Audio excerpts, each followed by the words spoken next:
मेरे प्यारे मित्रों, आज की जो कहानी है ये कहानी कुछ ऐसी है कि गौतम बुद्ध एक बार घने जंगल में तपस्या कर रहे थे।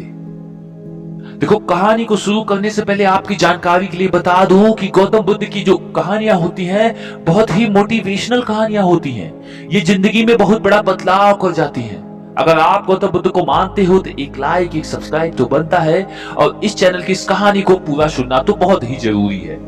अब कहानी को शुरू करते हैं। गौतम बुद्ध घने जंगल में अपनी तपस्या में लीन थे और तभी उन्हें महसूस हुआ कि कुछ चोर, उन्हें तो पता नहीं था ये चोर है, उन्हें लगा कि कुछ व्यक्ति उनके आसपास दौड़ते हुए उस पेड़ के पीछे छुप गए जिस पेड़ के नीचे गौतम बुद्ध तपस्या कर रहे थे। गौतम बुद्ध ने आंखें खोली भगवान से माफी मांगते हुए कि किसी जीवित व्यक्ति को लगता है बचाने का समय आ गया है।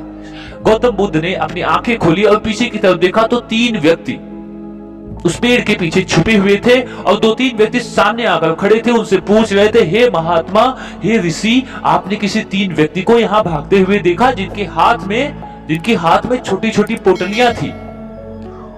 उन्होंने सोचा कि बताऊं, अगर बता दूं तो इन चोरों के साथ गलती होगी, अगर नहीं बताऊं तो धर्म के साथ खिलवाड़ होगा। उन्होंने इनको जिंदा बचाना उचित समझा। उन्होंने बोला कि बंधुओं, मैंने यहाँ पर किसी भी व्यक्ति को नहीं देखा।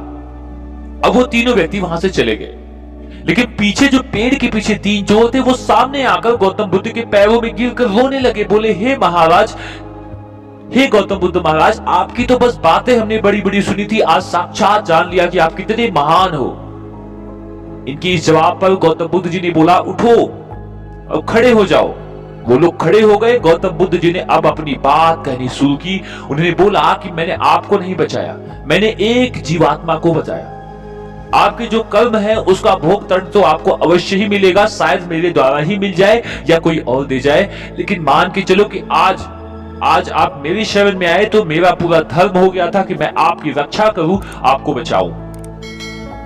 ये बातें सुनने के बाद उन्होंने बोला, गौतम बुद्ध जी, हम आज के बाद से चोरी करना छोड़ना चाहते हैं और ये पोटलियां हम उनको वापस करना चाहते हैं, लेकिन वापस करें भी तो करें कैसे, वो लोग हमें जीवित नहीं छोड़ेंगे।